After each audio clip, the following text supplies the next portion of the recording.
bien-aimés dans le Seigneur, chers téléspectateurs de la PPT TV, une fois de plus, bienvenue à l'écoute de votre émission ou au visionnage de votre programme à l'école du sabbat. Vous le savez, à l'école du sabbat, c'est l'étude de la parole de Dieu à travers un guide moniteur trimestriel et nous sommes au deuxième trimestre de l'an 2025 que nous sommes progressivement en train d'achever. C'est la 12e leçon, plus qu'une, et nous clôturerons ce trimestre. Et l'objet de l'étude de cette semaine à la leçon 12 qui, dans le grand thème du trimestre, était encore allusion, image et symbole, méthode d'étude de la prophétie biblique. La leçon 12 qui fera l'objet de notre étude cette semaine a pour titre « Les précurseurs ».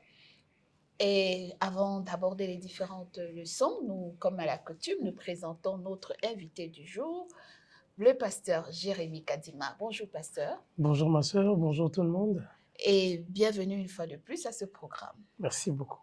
Aujourd'hui, nous étudierons ensemble la leçon 12, les précurseurs, dont le verset à mémoriser se trouve dans le livre de 2 Timothée, chapitre 1, le verset 7. 2 Timothée, chapitre 1, le verset 7, qui nous dit « Car ce n'est pas un esprit de timidité que Dieu nous a donné, mais un esprit de force, d'amour et de sagesse. » Nous allons prier par le pasteur. Prions. Éternel Dieu, créateur de cieux et la terre, nous te sommes infiniment reconnaissants pour ces instants que tu nous accordes dans ta présence pour étudier ta parole. Nous voulons à ce que tu nous remplisses de ton esprit afin que tu nous accordes la meilleure compréhension de ta parole et que tu assistes ceux qui nous suivent afin qu'ils puissent avoir aussi la même compréhension pour la gloire de ton nom, au nom de Jésus. Amen. Amen. Leçon 12, deuxième trimestre 2025, les précurseurs, le titre de cette semaine. Je voudrais reprendre avec nous le verset de mémoire qui se trouve dans 2 Timothée, chapitre 1, le verset 7, qui nous dit « Car ce n'est pas un esprit de timidité que Dieu nous a donné, mais un esprit de force, d'amour et de sagesse. » Avant de poser les fondements des différentes leçons qui sont tirées jour par jour, pasteur, qu'est-ce qu'on comprendrait d'abord par les précurseurs?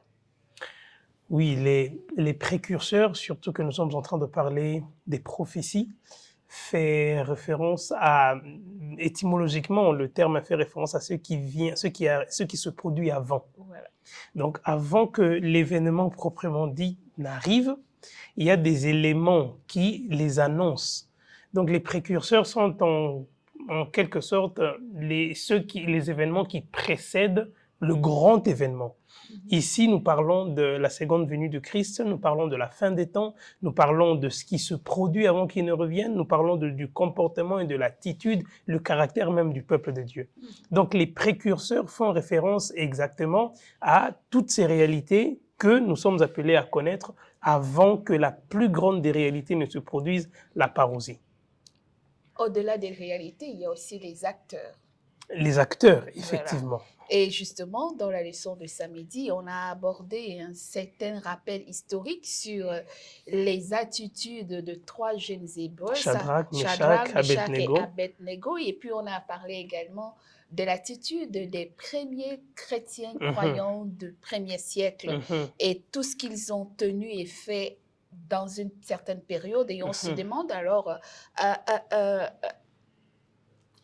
Dieu nous en appelle à travers, justement, si on lit le verset à mémoriser, on nous dit qu'il ne nous a pas donné un esprit de timidité, mais de force, d'amour et de sagesse. Et on se rend compte qu'au-delà des avertissements que donne la parole de Dieu sur un certain nombre d'événements qui vont se passer, il y a un rappel que Jésus insiste.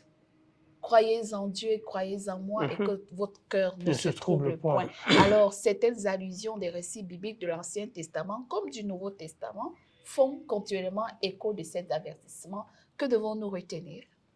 En parlant des événements de la fin des temps, l'Ancien Testament et le Nouveau Testament nous donnent des indices de ce à quoi nous sommes censés nous attendre, ou ce nous que nous attendre. devons affronter dans l'avenir. Vous savez, dans les débuts du christianisme, on voit quand l'Église commence ses premières expériences, elle a été butée à des persécutions qui sont farouches et très effrayantes, vous voyez. Mais malgré cela, on voit comment est-ce que Dieu a conduit l'Église, comment Dieu a soutenu l'Église malgré les réalités. Pendant les persécutions au Moyen Âge, lorsque le protestantisme a pris de l'ampleur et que les gens se sont opposés à l'Église catholique en lui disant non à ceci, non à cela, il y a un réformateur du nom de Jean Hus qui a été arrêté et il a été mis en prison.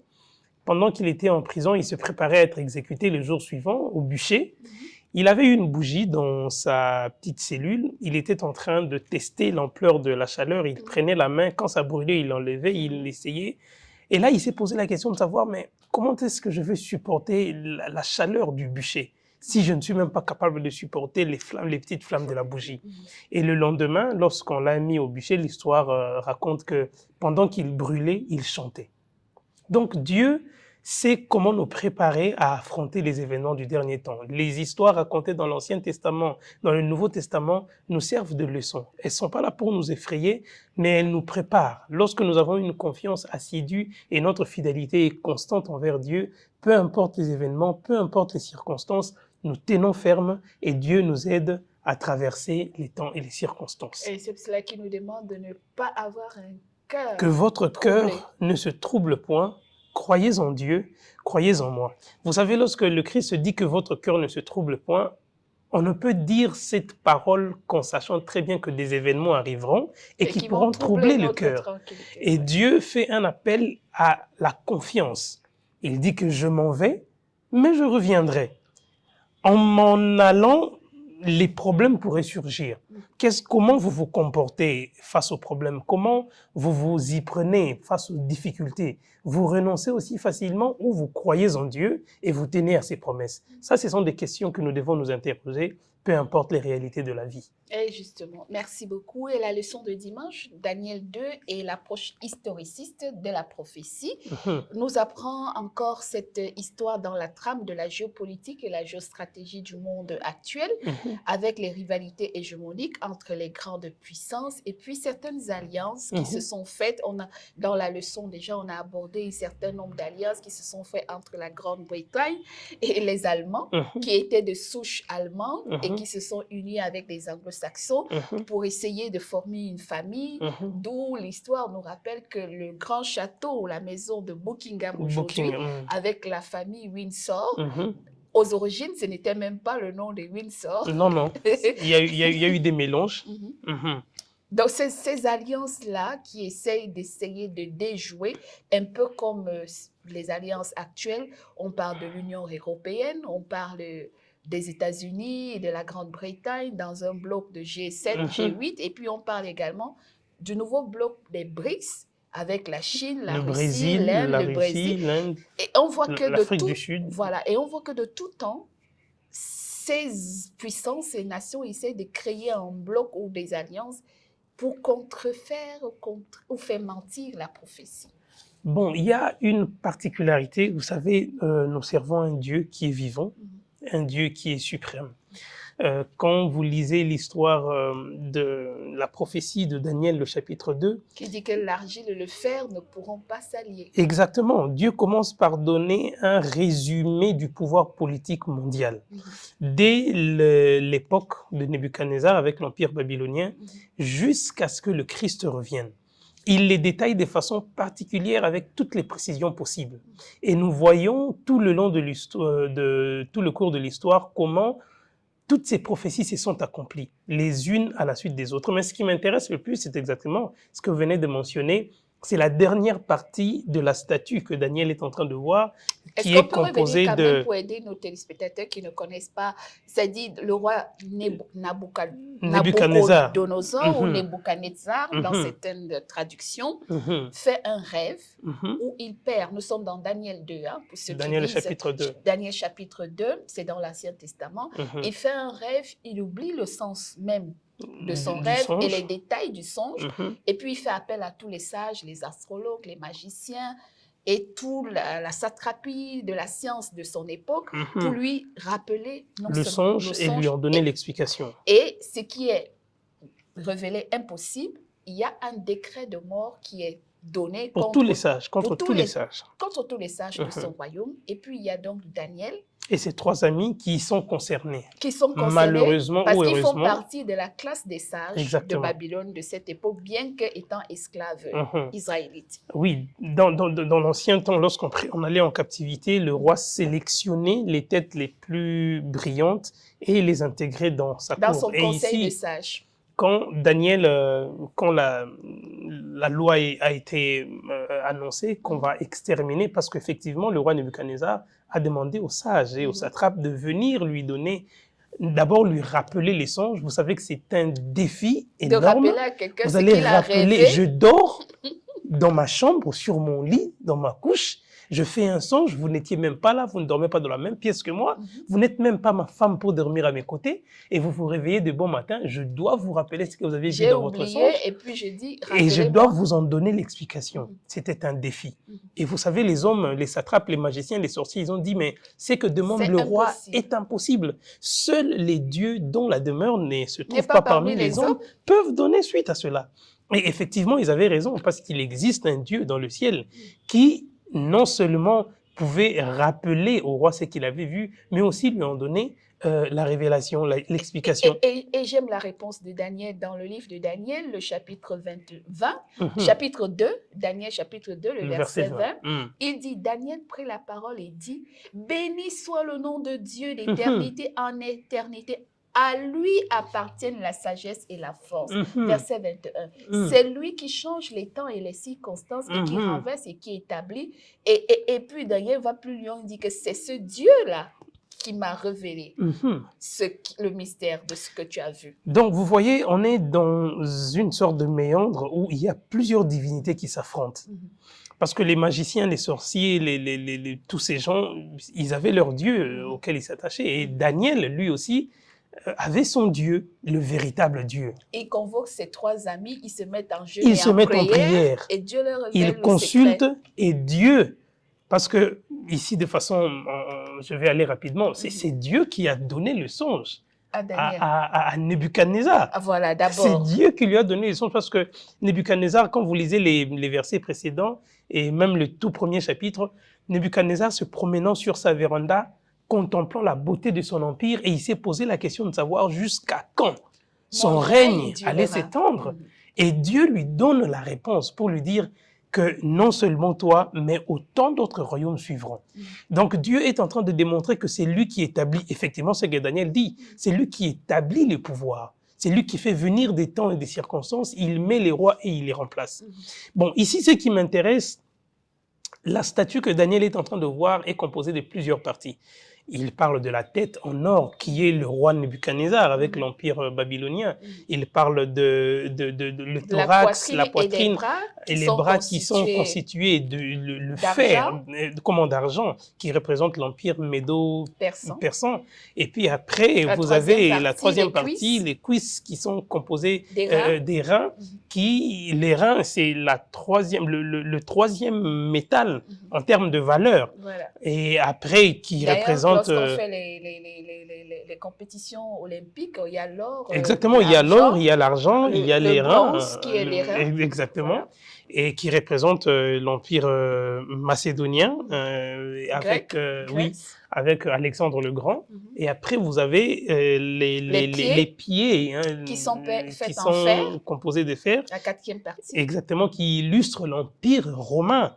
Et puis, vous voyez, on va de l'or jusqu'au fer. Cela représente la dégradation des valeurs et des qualités, mais la force en termes de pouvoir. Le fer est plus fort que les reins est plus fort que l'argent, et l'argent est plus solide que l'or. Mais l'or est beaucoup plus, a beaucoup plus de valeur et beaucoup plus précieux. Voilà. Mais il y a la 5e et la dernière partie qui m'intéresse. Les orteils. Les orteils. Il dit que les orteils, en voyant, ils étaient composés d'argile en partie et de fer, vous voyez, qui représente les tentatives d'alliance que les hommes, les nations, dans les derniers temps, tenteront de faire afin de s'unir.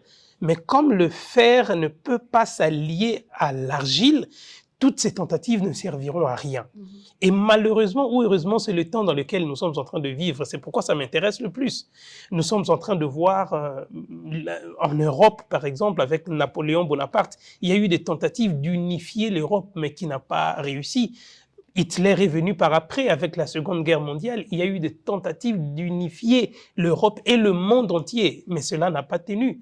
Que dire de l'Organisation des Nations Unies, les tentatives d'unifier le bloc Union européenne, exactement, qui est un bloc réduit et qui ne renferme pas tous les pays de l'Europe. Et d'ailleurs, la Grande-Bretagne s'est déconnectée. Elle s'est déconnectée même de cette union. Donc, on voit que cette prophétie est en train de se concrétiser de façon particulière et sous nos yeux. Voyez-vous ça? On est en train de parler des guerres par-ci, des tentatives de paix par-là, des alliances.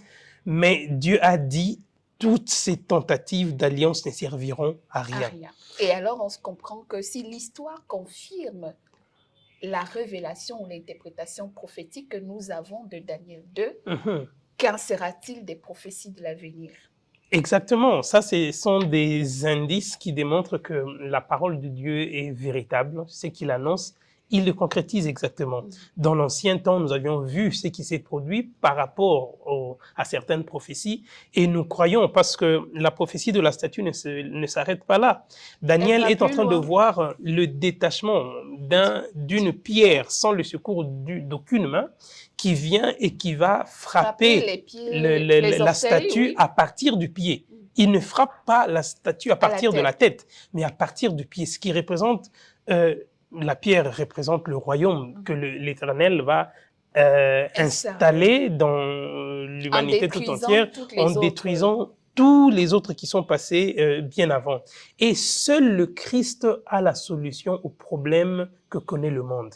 Et seul lui saura amener la paix que le monde, pour laquelle le monde se bat et qui n'aura jamais par ses propres efforts. Donc l'avènement du Christ restaurera l'équilibre de l'humanité, mais aussi apportera une paix durable et même éternelle. Et justement, se pose donc le problème de l'adoration. Parce que Nebuchadnezzar reçoit ce rêve, une grande statue avec plusieurs blocs et compartiments, mais il décide d'ériger une statue tout en or pour déjouer la prophétie. Daniel dit que ton règne sera puissant, mais il passera sous la domination d'un autre. Et lui, il construit une statue tout en or pour dire que non, mon règne ne passera pas. Et ce qui va poser un problème, parce qu'il va vouloir imposer à tout le monde d'adorer cette statue, cette image. Bon, ici, il y a un problème. C'est la leçon de lundi. Exactement. Nebuchadnezzar a été émerveillé par ce que le Dieu de Daniel avait fait. Mais il n'avait pas compris ou accepté le Dieu de Daniel comme le Dieu suprême, le créateur de toutes choses, le Dieu au-dessus de tous les autres dieux. Et c'est là que les problèmes ont commencé, parce que Daniel lui dit que voilà, tu es la tête d'or. Et tu es puissant, ton royaume est rempli des valeurs, des vertus et des richesses, mais tu passeras. Et pour défier Dieu, le roi Nebuchadnezzar va ériger une statue, cette fois-là, pas que la tête en or, mais toute la statue, c'est-à-dire de la tête aux pieds en or. Comme pour dire à Dieu, écoute, tout ce que tu as dit, moi, je te dis, moi, je te donne une autre révélation, c'est que je demeurerai et mon royaume demeurera. Et ça, c'est ce que nous sommes en train de vivre actuellement. Et il y en a qui rejettent les prophéties divines et les traitent des fables. Et d'autres pensent que ce ne sont que des imaginations, des gens qui ont mangé trop de champignons ou tout ça. Et pourtant, la parole de Dieu est véridique. Et il défie, en menaçant même les 3 jeunes Hébreux d'être jetés au feu. Et justement, c'est l'attitude qui nous intéresse dans cette leçon de lundi des 3 Hébreux, qui, dans leur courage, leur force, leur volonté, ne se sont pas laissés aller au compromis ou à la rationalité de se dire « Oh, comme c'est le roi, on peut faire semblant, mais c'est juste… » Mais ils ont dit « Non, nous préférons mourir. » Vous savez, quand vous lisez Jacques, le chapitre 5, le verset 12, la parole de Dieu déclare « Avant toute chose, mes frères, ne jurez ni par le ciel, ni par la terre, ni par aucun autre serment, mais que votre oui soit oui et que votre non soit non, afin que vous ne tombiez pas sous le jugement. La compromission est une réalité.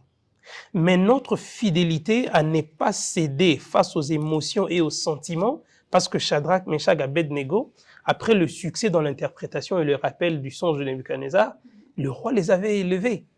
Il a fait de ces 3 jeunes Hébreux les intendants de la province de Babylone. Et ça, c'était quelque chose de très important. Ils étaient élevés en dignité.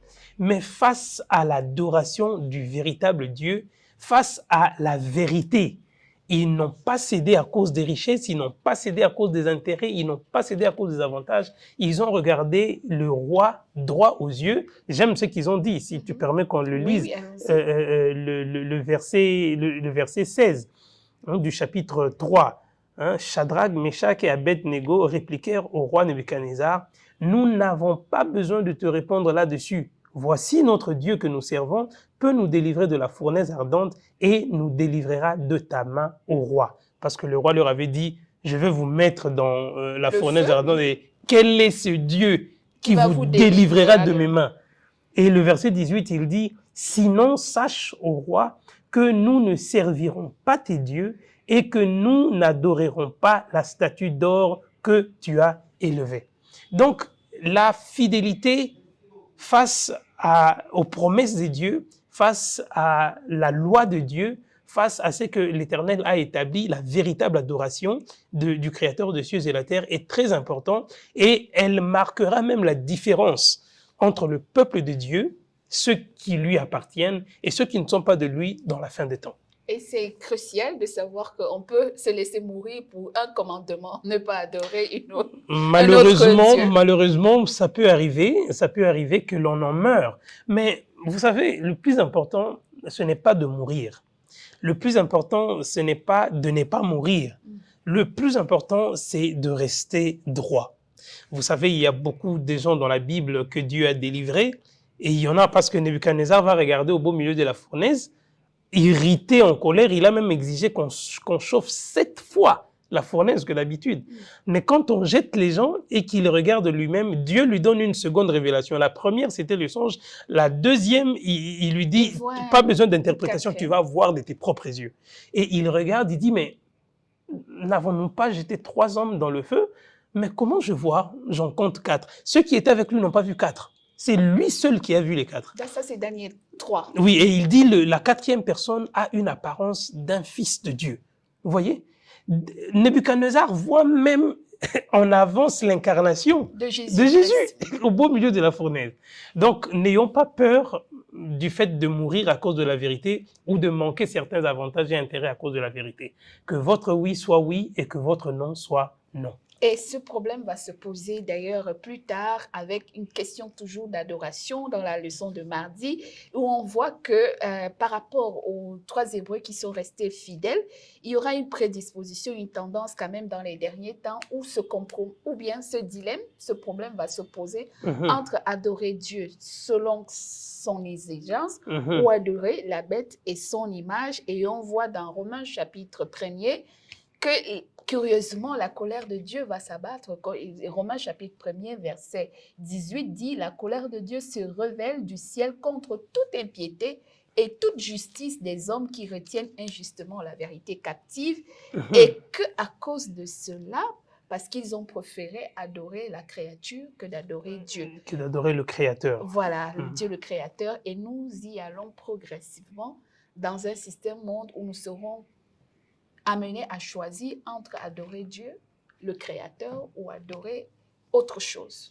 Ok, ici j'aimerais mettre un accent, surtout qu'on parle de Apocalypse 13 et de Daniel 3. Il y a beaucoup de similitudes entre les deux chapitres parce que les questions de ces 2 chapitres tournent autour de l'adoration. Et ici, en parlant même quand on parle de la marque de la bête, c'est encore un autre sujet à beaucoup de controverses. Mais la marque de la bête, contrairement à ce que les gens pensent nous allons y revenir avec la jeudi, mais se disons quand même, oui, il y a quelque chose qui se dessine. Et effectivement, nous devons nous positionner, nous devons prendre nous devons faire un choix.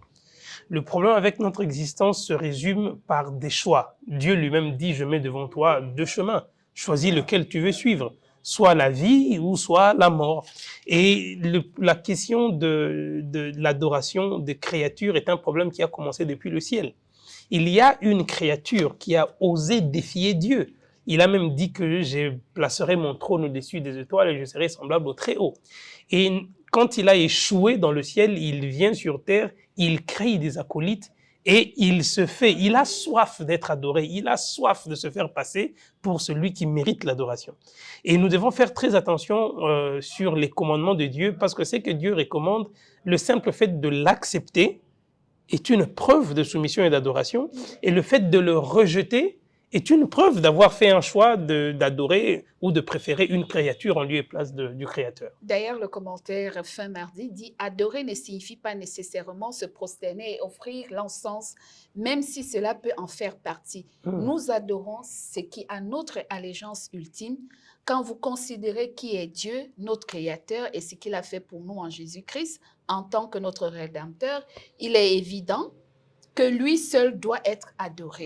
Toute chose est de l'idolâtrie. Toute chose contraire. En dehors de cela, c'est de l'idolâtrie. Et vous savez, j'aimerais rajouter un autre détail, c'est que l'adoration, j'aime très bien ce qu'on a souligné là-bas, c'est pas qu'un acte physique où vous voyez quelqu'un venir, il se plie, il commence, il prie, il pleure, il y a des larmes. Non, c'est pas que ça. Ça peut arriver, mais ce n'est pas que ça. L'obéissance au commandement de Dieu est un acte d'adoration aussi. Très bien. Le fait de reconnaître que c'est lui ou rien, c'est par lui que j'existe, c'est pour lui que j'existe. Cette louange est toute une adoration qu'on fait monter à Dieu. Justement. Et ça, c'est quelque chose de très important. Et justement, c'est cela que l'exemple des prophètes, des premiers apôtres et de l'Église primitive comme précurseurs dans ce chemin-là nous concerne parce qu'on voit que après Jésus-Christ, les apôtres ont subi beaucoup de tribulations. Il y a Jacques qui a été décapité, il y a Pierre qui va être emprisonné. Mais ce qui est le plus marrant, c'est que l'Église est en prière et l'ange de Dieu va sauver Pierre de la prison et le ramener au milieu de ses frères. Mais l'Église qui a prié et dans le doute n'en revenait pas. Et on se dit toujours que même au fort de la tempête, parfois nous doutons de nos prières et de la présence de Dieu alors qu'il est là pour nous. Donc, il sera là pour nous accompagner et nous guider. Bon, vous savez, Pierre a été arrêté dans des circonstances. On venait déjà de lapider, d'exécuter Jacques. Et Hérode avait remarqué que ça plaisait aux Juifs. Et quelques temps après, ils vont tomber sur Pierre, ils vont l'arrêter, ils vont le mettre en prison. Nous sommes dans le livre des Actes des Apôtres, Exactement. Le chapitre 12 précisément. Et là, on arrête Pierre, on l'arrête comme un grand criminel parce que on va le mettre sous la supervision de 4 escouades. Et chaque escouade est constituée de 3 soldats ou 4 soldats. De 4 soldats, ce qui fait 16 personnes. On a pris 16 militaires, on va les mettre sur la surveillance d'un homme là qui, je ne sais pas comment. Et l'Église va se mettre en prière. Moi, j'insiste pour dire, écoutez, mes frères, mes sœurs, priez.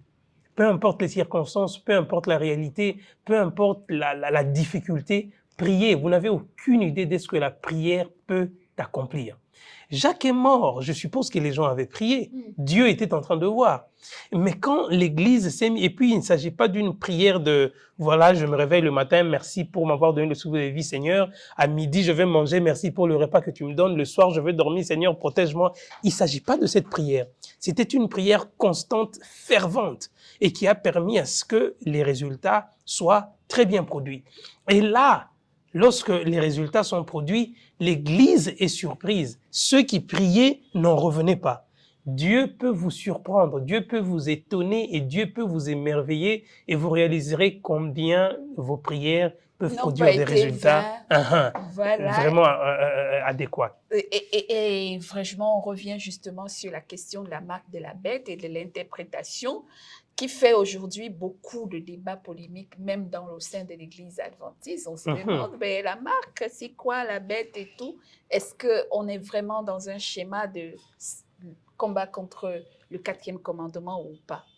Exactement comme j'étais en train de le dire que, en parlant même de la marque de la bête, il y en a plusieurs qui disent que voilà, la marque de la bête, c'est un signe qu'on vient venir graver sur le front, on va Ouais, c'est taper la sur la leçon main. de jeudi pour un Voilà, peu pour clôturer. exactement. Vous êtes en train de vous promener, vous voyez quelqu'un avec un truc ici, un tatouage 666 sur la tête et ainsi de suite. Non, non. Dieu, après avoir commencé en esprit, ne peut pas finir en technologie. Donc, la marque de la bête, avec son opposé, le sceau de Dieu, ce sont des détails qui tournent autour de l'adoration. Les Il éléments s'agit de l'adoration, d'adoration. exactement. Et dans ces éléments de Et l'adoration, adorer, surtout, j'aime toujours l'insistance de celui qui a fait les cieux, la terre, la mer. exactement. Et ça, c'est particulier parce qu'on peut adorer n'importe qui. On peut adorer les créatures. On peut adorer les idoles. On peut adorer n'importe quoi. Mais ici, il s'agit de l'adoration du Créateur du ciel et de la terre. Et quand vous examinez le contour de textes qui évoquent cela, même Apocalypse 13 ou Daniel 3, ou vous allez même dans Exode 20, vous commencez à Et partir dans du Genèse 3e, 3, et Genèse 3, vous voyez qu'on insiste sur les faits qu'il faut non Genèse seulement 2 adorer, plutôt, Genèse 2. du premier verset au troisième, il ne s'agit pas, il n'est pas que question d'adorer Dieu, Un quelconque, mais il faut adorer le Créateur des qui a fait cieux les cieux. et la terre. Et en parlant de cela, parce que j'ai parlé de l'obéissance au commandement de Dieu, il n'y a qu'un seul commandement qui fait référence à un Dieu qui soit créateur des cieux, de la terre et de tout ce qui est contenu. Donc, le quatrième commandement, lorsque vous abordez les 10 commandements de Dieu, vous trouvez le quatrième commandement qui est même au cœur de la loi, qui fait référence à l'adoration du Créateur des cieux et la terre. Et ce quatrième commandement insiste même sur le jour de l'adoration. Ici, il ne faut pas simplifier les choses. Le 7e jour, parce que les gens disent, écoutez, adorez Dieu le premier jour, le deuxième jour, n'importe quel jour Dieu écoute. Il est vrai que Dieu peut écouter les prières, mais il faut faire une différence entre prier et adorer. Il y a les jours des prières et il y a le jour d'adoration. Et le quatrième commandement qui fait référence au sabbat du 7e jour est bel et bien un sujet qui séparera le monde, où les gens devront se décider soit pour adorer le Créateur des cieux et la terre, ou soit pour adorer la bête, qui a pour marque l'adoration du dimanche. Et la leçon de vendredi s'achève en nous rappelant donc au fort de ces orages, Dieu s'est toujours révélé en tout temps par le soutien en faveur de ses enfants, en utilisant les êtres célestes qui sont les anges qui n'ont pas péché. Est-ce qu'aujourd'hui, nous, en tant que croyants, avons-nous déjà expérimenté ou bien nous attendons expérimenter de voir un jour les anges comme ils ont fait avec Pierre? Parce que Pierre lui-même, quand l'ange le réveille, il le fait sauter les différentes barrières. Il pensait que c'était une vision. Il s'est dit c'est une vision, mais c'est quand l'ange disparaît après être sorti de la prison qu'il comprend qu'il est en prison. Est-ce que les anges, nous sommes véritablement conscients qu'aujourd'hui ou comme demain ou comme hier, Dieu pourra se servir des anges pour nous sortir des situations les plus difficiles, pour clôturer cette leçon? Exactement. La Bible parle des anges et les anges existent. Et Dieu utilise parfois les anges pour accomplir certaines tâches. Mais aussi, comme nous parlons des illusions, des images, il y a certaines terminologies qui font référence aux anges, mais qui se traduisent par nous, les êtres humains. Même quand Pierre a vu l'ange, bon, il ne voit pas une créature avec des ailes qui vient battre comme ça. Il va fuir, il va dire c'est effrayant, il va fuir.